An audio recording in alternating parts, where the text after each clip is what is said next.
The cheers hadn't even finished bouncing around the auditorium when the announcement landed in every inbox. Viron Systems celebrates historic $200 million launch, thanks to the visionary leadership of Brett Langley and our senior strategy team. Mary glanced at it on her phone as confetti drifted past her desk like office dandruff. She didn't bother opening it. Why should she? She already knew her name wouldn't appear in it, wouldn't be in the speech, wouldn't be in the press blurb, wouldn't be in the champagne toast. And she'd been right. She had spent 16 months designing the operational continuity framework, every vendor pathway, every risk response, every safety net. She was the unseen thread, binding together the pieces that would have collapsed the instant the launch button was pressed. Yet now, standing at the back of the polished auditorium while Brett Langley grinned like a TV host under hot lights, she felt erased from her own company. Brett was all flash. The new VP imported from a startup that shined briefly and died faster. 6'2", bleached veneers, never missed a chance to admire himself in glass. He stormed into Viron half a year earlier and stamped his name on everything like a frat boy claiming turf. And now here he stood, soaking in victory that had taken years to build. Let's applaud the incredible leaders who made this possible, Brett shouted from stage, raising a glass of champagne. Mary clapped softly.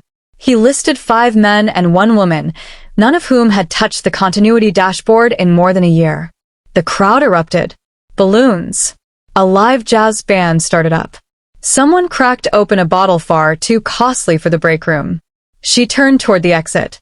She had almost reached the hallway when Brett appeared like an oil slick in a tailored suit, already carrying 2 flutes of champagne. "There she is," he said, passing her one. His tone was too loud, too polished. The kind that made interns laugh at jokes they never understood. Mary accepted, but didn't sip. "You know," Brett said, leaning in with that PR-trained smirk, "you've got a real talent for logistics. Like the background stuff. Quiet wins. I respect that." She blinked. "But now," he chuckled, "now it's time for the big players to talk strategy. You're great at setting the table. But we're serving steak now, sweetheart." Her lips parted. Nothing emerged. Brett drank from his glass and winked, a gesture that made her want to commit violence. "You're nothing here now. Enjoy the afterparty." He turned away, already shouting someone else's name, already sliding into another chat, another snapshot, another speech about himself. Mary stayed still. The jazz band's saxophone screeched like a drowning cat. Laughter frothed through the room like fizzy decay. Another cork burst. HR was line dancing beside legal. She stood for a full minute, then set her untouched glass on a table corner next to a platter of shrimp cocktail nobody touched.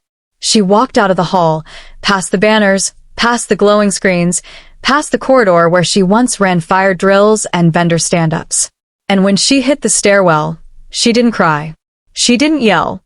She simply pulled out her phone, opened her calendar, and began erasing every meeting labeled strategy sync, alignment briefing, and vision review. Not because she wasn't invited anymore, but because she already knew exactly where this was. And Brett Langley, self-anointed god of rollout triumph, had no idea he'd just shoved the one person who could sink his golden parade clean off the roster. Mary smiled. Then she opened her files. It began with a calendar purge. No message, no explanation. Only a quiet erasure of invites one after the other, like nerves going numb before frostbite bites deep. Strategy sync cancelled. Weekly product roundtable gone. Risk ops review quietly vanished. By week's end, Mary's schedule resembled a ghost town. The only items left were Wellness Wednesday and something called Team Bonding with Brett, which she assumed meant forced cocktails and selective memory. She didn't ask, didn't flare. That wasn't her method. Anyway, asking Brett for clarity was like shaking a magic 8-ball during an earthquake. Whatever floated up would be nonsense. Monday arrived. HR pinged her for a quick alignment. Tessa, the rep, wore an apologetic look, the kind people wear when they're about to lob a grenade into your lap and call the shrapnel policy. "We're restructuring for efficiency," she chirped, avoiding Mary's stare. You'll now report to the Customer Continuity Office under Portfolio Support. This better reflects your core strengths. Mary lifted a brow. I built the framework for the most profitable product this company's ever seen. My core strength is knowing exactly how every piece works together. Tessa flinched, then forced a recovery.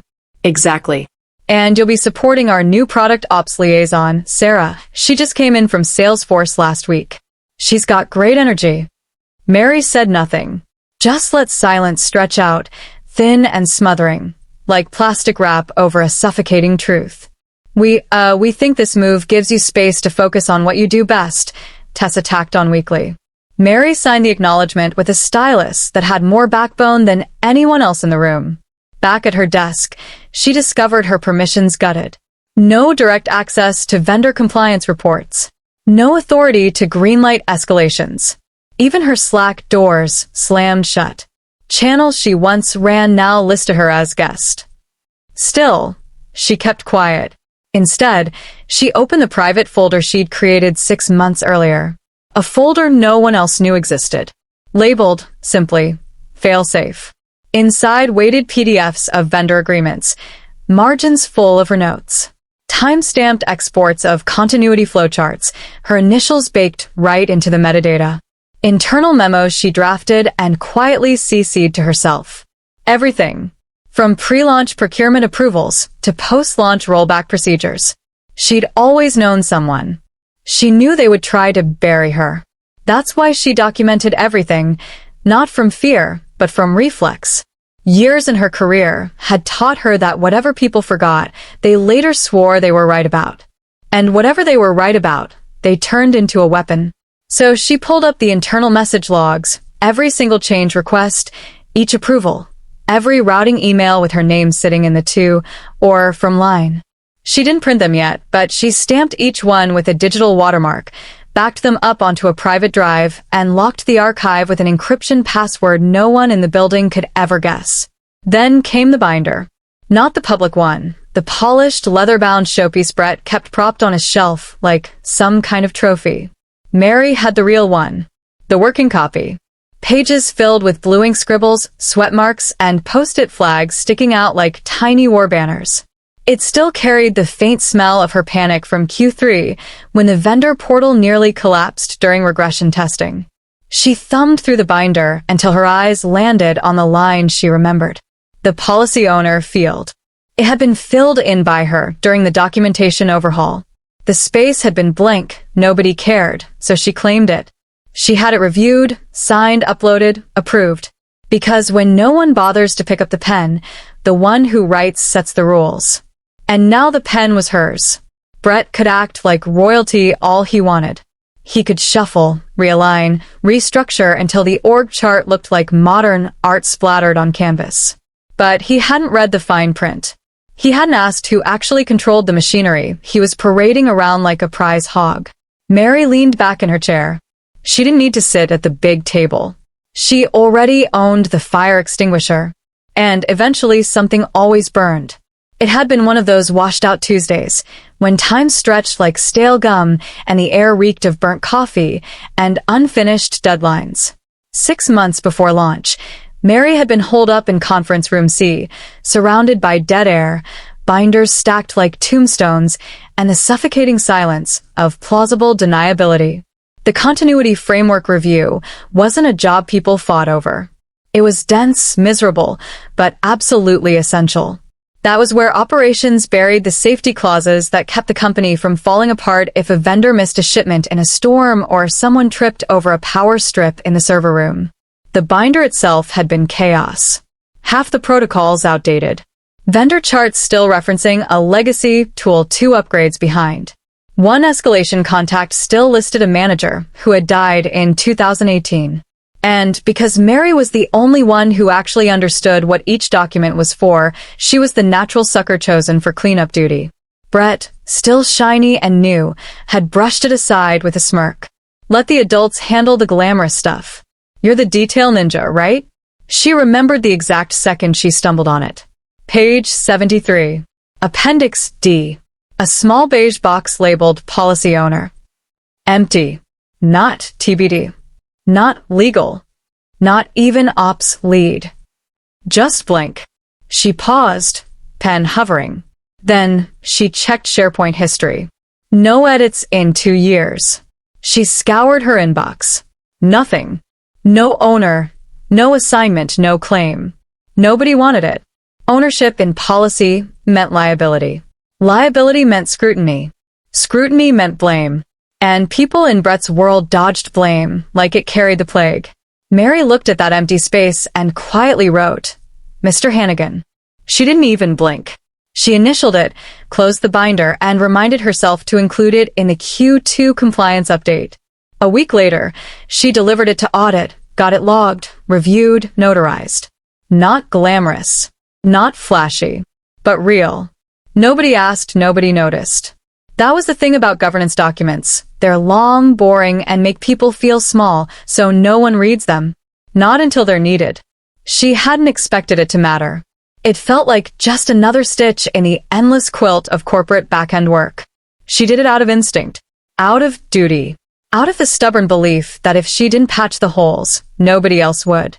If she had known then what she knew now, how fast Brett would shove her out, how eager he'd be to crown himself the master of everything, she might have smiled while writing it. Because buried in that binder between the mitigation grid and the escalation rollback was one small clause. A clause tying every vendor contract, every escalation, every post-launch handoff directly to the authorization of the policy owner. Which meant Brett's entire circus of vendor deals and marketing blitzes was dangling over a net controlled by the same woman he had just demoted, humiliated, and erased. Mary hadn't told a soul. She didn't need to. She simply watched him strut across his self-built kingdom, oblivious to the fact that the quiet woman sitting by the copier held the only key to half his empire. She drank her coffee black.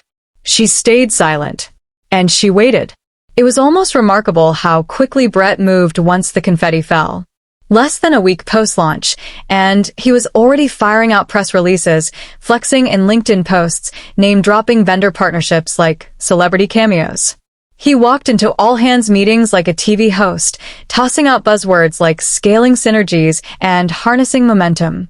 Mary, now banished to the far corner of operations near the IT storage cage, got her updates from the company newsletter like everyone else.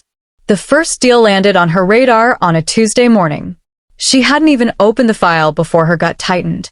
The sender was a fresh associate from procurement, eager to impress, peppering his email with lines like per Brett's directive and fast-tracked for marketing integration. The attachment was a vendor contract for fulfillment expansion with a Nevada logistics firm. By page 4, her blood had gone cold. Delivery penalties waived if inventory interruption occurred within 48 hours, conditional on marketing conflicts. Marketing conflicts. That meant if marketing screwed up the rollout, the vendor could miss critical deliveries and dodge the continuity enforcement she had locked into policy. And worse, it violated her clause. The continuity framework required escalation within 4 hours of any vendor failure. No excuses. No carve-outs. No loopholes. She checked the metadata. No legal approval. No compliance sign-off. Brett himself had flagged it as an amendment under existing terms. She closed the file, reopened it, then printed it. The second deal came next.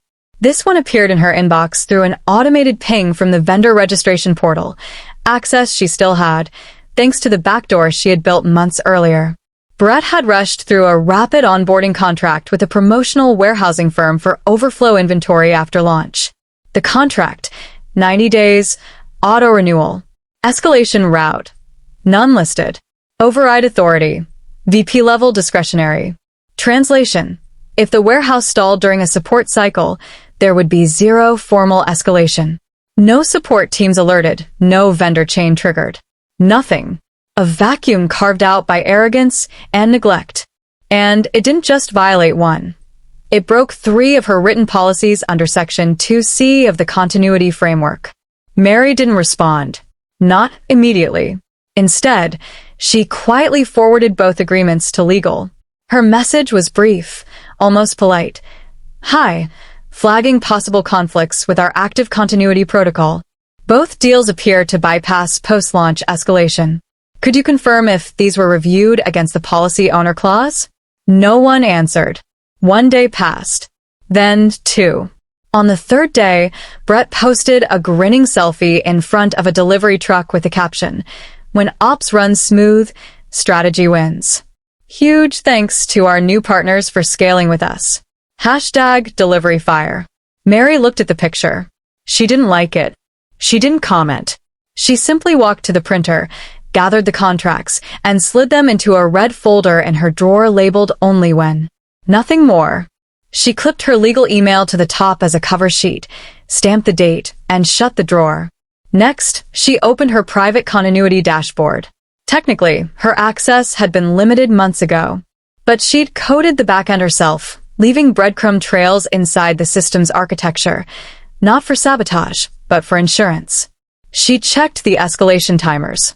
If either vendor tripped their thresholds during the upcoming cycle, her automated escalation chain would fire. The system would ping support leads, log red flags, alert oversight teams, with her name attached as policy approver. And unless someone formally overrode her authority in writing, those triggers would stick. She leaned back in her chair. If Brett wanted her to be a ghost, so be it. But ghosts linger. And Mary had quietly seeded his golden path with landmines he didn't even know were there. It happened on a Friday. The kind of Friday when most people pretend to work, brains already clocked out and dreaming about beers, barbecues, or Netflix. Mary sat at her desk, one hand wrapped around her mug, the other scrolling through archived risk assessments, when her screen pinged. Continuity alert. Vendor breach. Fulfillment partner B had missed its threshold. Escalation Tier 1 triggered. Mary didn't grin, not exactly, but a flicker sparked in her eyes. The Nevada logistics firm Brett had blown its 24-hour delivery window on the East Coast. The logs showed no storm delays, no force majeure, nothing beyond sloppy handling. The overflow stock had been late, mislabeled, and shipped without confirmation. She clicked into the escalation chain. It had worked.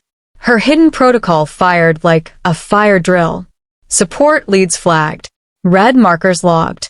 Dashboard alarm sent, complete with her policy identifier. At 9:17 a.m., the failure alert landed in Brett's inbox.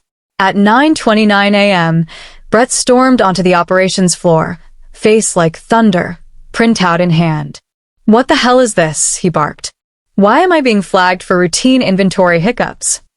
Ops lead Jordan Kim, calm as ever behind his wire-rimmed glasses, didn't even look up. "That's an auto-escalation under continuity protocol." Brett's jaw clenched, torn between laughing and firing half the floor. "I never signed off on this crap.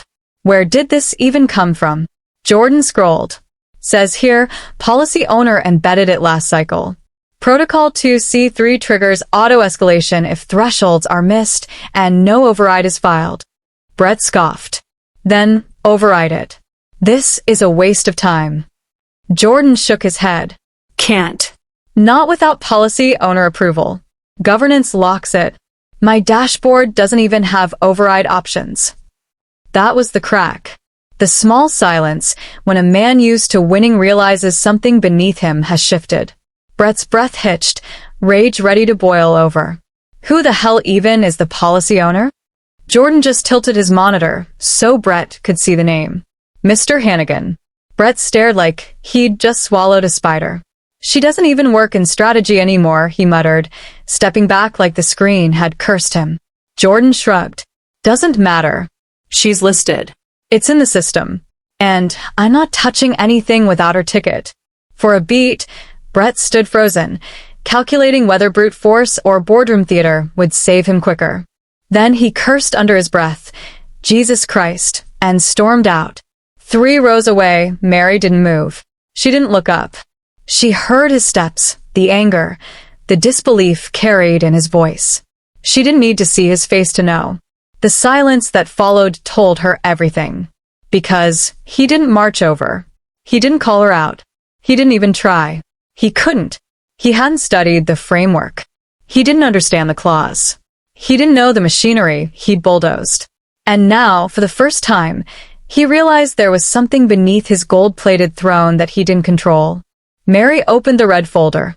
She logged the breach, stamped the time, printed the thread, and filed it neatly with the others. Her hands didn't shake. There was no smirk, no whispered gotcha, no dramatic pause. Only the steady cadence of someone who had already foreseen the fire and built the fire breaks before a single match had been lit. She leaned back, watching the system hum along. The first fracture had appeared. The next one would split wider. And Brett, he had no clue about the trap waiting in the binder he'd never cracked open. The subject line landed like steel. Corporate shorthand for a loaded weapon. Subject, board session, post-launch governance review. Mary read it once, then again, then minimized it as if it were nothing more urgent than a reminder to water a cactus. She already knew the cause. The logs didn't lie. After the Nevada vendor stumbled, 2 more failures came within 48 hours, this time from Brett's shiny new warehousing partner. The one with no escalation chain. The one he'd sealed with a handshake and a selfie. No redundancy, no backup plan. Customer tickets piled like trash bags at a frat house. Mid-tier managers whispered about slipping KPIs. Compliance flagged a liability gap. And somewhere in the fog of Q4, someone in legal finally snapped awake and kicked it uphill. That was when Graham Lowe noticed. Graham wasn't a man who panicked, but he was a man who noticed. And when Graham noticed, people started penciling in sessions, not meetings.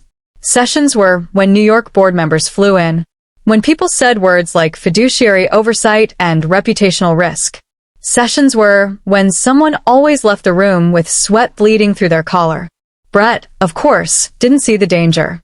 He strutted into the Monday leadership sink like a peacock, waving the invite as if it were a vacation voucher. "This is perfect," he beamed. "Board's gonna love it. Great chance to showcase our scaling story.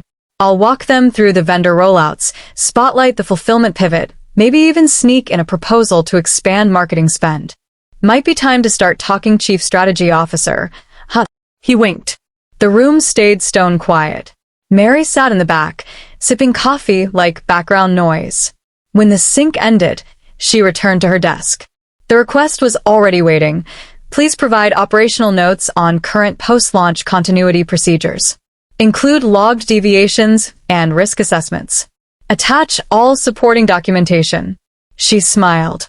Not quickly, not smug, just a steady, practiced smile. Then she opened the red folder. One piece at a time, she laid it out like silverware for a funeral supper. The Nevada contract, clause conflict highlighted. The warehouse deal, escalation gap circled. Her notarized policy ownership, stamped and filed months ago. 3 auto-escalation logs. The ignored legal email. Section 2C of the framework, one clause ringed in red ink. In the event of post-launch vendor failure, escalation must proceed through the designated policy owner. Amendments require board-level approval. No commentary. No spin. No sharp edges. Just clean, cold documentation. She attached it to a plain 2-page summary titled, Operational Governance Overview. Post-launch continuity. Neutral tone. Bullet points. Then press send. 2 days later, board packets circulated. Brett didn't smell the fuse. Too busy practicing one-liners in the mirror. Too busy ordering marketing to whip up another highlight reel. Too busy approving new business cards with VP, strategic growth in a bolder font. The night before, he blasted out a company-wide email, excited to present our post-launch trajectory to the board tomorrow. Huge thanks to the team that made history. Let's keep building. Mary didn't reply. She sat in the glow of her monitor, thumbing the binder one last time, finger tracing her name in the policy owner field. By this time tomorrow, the board would know, not the whole picture, but enough. Enough to see who had kept the machine upright while Brett posed in front of cameras. Enough to realize the scaffolding was real, and the man on the stage had never bolted a single beam. The trap wasn't obvious. But the board would step right into it, ushered forward by Brett's own hubris. Mary? She'd just be there to watch the door swing shut. The boardroom reeked of too much cologne and too little honesty. 12 chairs circled a table so polished it could reflect your career mistakes back at you. Untouched porcelain cups of coffee lined the edges. A projector looped Viron's spinning logo, like even the brand was dizzy from its own PR fumes. Brett stood at the head, sleeves rolled just enough, hair gelled into that curated, effortless look. He was in peak performance mode, clicking through slides as if he were selling timeshares, not defending governance. And that brings us to our post-launch vendor trajectory, he said, pointer flicking at a chart that didn't mean a damn thing but looked shiny enough to earn 2 half-asleep nods. We've expanded partnerships across 2 fulfillment channels, lifted East Coast coverage by 13%, and cut onboarding timelines by nearly 40%. Next slide. Brett's selfie with a warehouse foreman. Next, a bar chart climbing. Next, a cherry-picked customer quote, time-stamped before the service backlog even began. Mary sat in the far corner, exactly where she'd been told, support staff. The polite corporate word for the person who actually knows what's going on, but isn't allowed to speak. She didn't mind. The binder rested in her lap. The real one. Tabs worn, corners frayed, faint coffee stain from a 3 a.m. scramble last quarter. Not polished, but alive. Brett clicked to his final slide, grin bright enough to blind satellites. So overall, we're seeing strong ROI, minimal friction, and enormous potential for expansion. I believe a formal promotion to strategic leadership will enable us to keep leveraging Brett, the COO stated, tone calm but decisive. Graham Lowe never raised his volume. He never needed to. Just one thing before we continue. Brett froze mid-smile. Of course. Graham reached into his case and withdrew a binder. The binder. The atmosphere shifted like an aircraft catching sudden turbulence. He set it on the table with a quiet weight that echoed far louder than expected. Pages turned slowly, his hand deliberate, until he stopped at a tab labeled Post-Launch Escalation Protocols. His fingertip pressed the header once, then again. Who, he asked, staring directly at Brett, is named Policy Owner for the Product Continuity Framework. The air held tight, a pause stretching too long. Brett forced out a thin laugh, brittle and nervous. Well, probably legal or ops. Honestly, those frameworks get reshuffled so often. Nobody really. I didn't ask who you guess it might be. Graham cut in, eyes flat. I asked who it is. Silence again. Brett blinked. Well, he stammered, flicking a glance in Mary's direction without letting his gaze stay. I mean, that stuff was before my time. If it's not legal, maybe. Mary raised her hand slowly, controlled. She didn't say a word. She didn't have to. The motion landed like a muffled gunshot. 12 faces turned. Each board member's eyes tracked from her to Brett, back again, then to the COO. Graham kept his stare steady. He slid the binder forward across polished wood. Mr. Hannigan, he read aloud. Dated 6 months before launch. Signed, notarized, verified by audit. The silence thickened. Brett exhaled too loudly. Okay, sure. But that's just legacy designation. Doesn't actually affect ongoing ops. Right? Graham pulled another document from his folder. Mary's governance overview.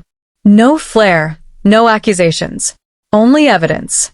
She is listed as the sole authority for all post-launch escalations, Graham stated. That includes the power to void vendor contracts that bypass her framework, which, based on this, is exactly what has already happened. Twice. Brett opened his mouth. Nothing came. Mary lowered her hand, folded it neatly. No expression. No triumph. Just stillness, heavy as stone. The room stayed hushed. That dangerous quiet before collapse truly begins. Brett finally looked at her. For the first time since launch, he really looked. She gave him nothing. And him, he saw the ice under his feet cracking. Mary, she was the one holding the flame. The binder sat between them, alive with weight. She slid out her own marked copy, thick with years of notes. No throat clearing. No drama. Just a steady voice reading the exact line. Section 2C, Paragraph 4. Any post-launch contract that conflicts with policy owner protocols must be approved by a formal board vote prior to execution. Otherwise invalid. She closed it softly. Brett's face twisted like he'd been smacked by a fax machine. That can't stand, he blurted. Too sharp. Too fast. Contracts are live. We're shipping inventory right now. The general counsel, Ava Jordan, lifted her eyes for the first time. Her tone was surgical. She's correct. The clause exists. Ratified in the compliance overhaul. I rechecked governance logs myself after reading Mary's report. Brett's jaw worked. No words came. Ava pressed on. You bypassed the owner. You filed both deals as extensions to dodge routing. That is an extension. That's circumvention. But we've gone public, Brett argued, frantic. Pulling back looks unstable. Ava's face didn't flicker. Then you should have read the framework. A board member with silver hair tapped the table once, crisp. Are you saying these contracts aren't legal? They were never legal, Ava answered. And now that it's on record, continuing without a vote puts us at governance and liability risk. Breach hits, and we have zero recourse. No system escalation. The silence that followed was sharp, career-ending silence. Mary stayed still, hands folded on her binder, eyes fixed downward, like she'd been waiting for this exact moment. Was closing a chapter. Brett finally turned toward the COO, reaching for any kind of lifeline. Graham, this is a formality. Seriously, these are strong deals. ROI is already in motion. We can retro-approve them. One quick vote, right? Graham just looked at him. Is that really your view of governance? You skip protocol, dodge compliance, and then plead forgiveness after the headlines? Brett's grin had drained. His eyes darted along the table. I wasn't hiding anything, he insisted. We were moving quickly. Speed to market is leverage. If we stop now, Ava cut in, her voice sharp as steel, until this board reviews every term and votes. Otherwise, we're wide open. Brett's chest rose faster. The polished charm had soured into panic. His eyes snapped to Mary. You could have said something sooner, he begged. You knew. You knew it would fall apart. Mary met his stare at last. I sent it to legal, she answered, voice calm as frost. I flagged the clause. No one answered. Brett turned toward Ava. She only shook her head. I missed it, she admitted flat. That's on me. But you never asked. No shouting, no table slams, no fireworks. Worse than that. Every board member was staring at Brett like they'd just watched a magician ruin his own trick and stab himself with his own sword. Mary flipped another page in her binder, past the clause that had gutted Brett's entire showcase. No gloating. This wasn't finished yet. But the room now understood what Brett never had. The woman he'd tried to erase carried the map, and he had built his empire on land she already owned. The binder made a soft scrape as it slid across oak. A whisper of truth wrapped in vinyl, landing before the man who had climbed by stepping over those who held it. Brett glared at it like it might detonate. Graham didn't speak. He didn't need to. The gesture weighed enough. This is yours now. Sit with it. Brett didn't reach for it. Just muttered, barely audible. Oh no. The first real words he'd spoken all morning. The board, once lulled by his shiny charts and buzzwords, had shifted fully. You could feel it in the air, the lean-back posture of people bracing for a skid, discomfort hidden behind formal masks. Pens clicked. Laptop shut. Eyes sharpened. Brett, the silver-haired board member said, voice like flint, explain exactly how you skipped both legal and governance, yet signed off vendor contracts as binding. I didn't bypass, he stuttered. I accelerated. Streamlined. We needed urgency post-launch, and I made executive calls to keep momentum. Without clearance, she clarified. Brett tried for a smile. Look, maybe I pressed too hard, but it was in the spirit of growth. Results are what matter, right? Another board member, a scarred ex-CEO, leaned in. Results on invalid contracts, liability risks, no escalation rights. That's not growth. That's negligence. Brett's skin turned paper pale. I didn't know about the clause, he whispered. Thought those docs were baseline filler. Ava flinched like he'd said something indecent. They're baseline. And you ignored them. Twice. In writing. Graham finally leaned forward. Tone flat, surgical. We'll need a formal review. Pause all external comms immediately. This board will reconvene this afternoon to assess leadership alignment. Leadership alignment. The softest phrase for polish your resume. Brett opened his mouth. No sound came. Mary stood. No applause. No theatrics. Just clicked her binder shut, slipped it into her tote. She didn't glance at Brett. She looked to the board. Thank you for letting me clarify, she said evenly. I can provide any further documentation. Heads nodded. A few avoided her gaze. One whispered, Thank you, Mary, with the stunned respect of a man realizing he'd backed the wrong horse. She turned, walked to the door, stepped out without looking back. No victory speech, no parting shot. She didn't need one. Brett had already burned himself. She only opened the curtain and let the collapse unfold live. The door shut with a muted click. Inside, Brett sat frozen, binder untouched, claws staring back with his name absent. He finally picked it up, rifled pages as if they might rewrite themselves. But they only offered silence. Cold, factual silence. At the bottom of the policy page, above the signature line, sat the initials. Mr. Hannigan. The woman he dismissed. The woman he thought disposable. The woman who left that boardroom nameless, applause by none, yet holding all the power. Thanks for riding this far, rebels. Smash that subscribe before Brett signs another disaster.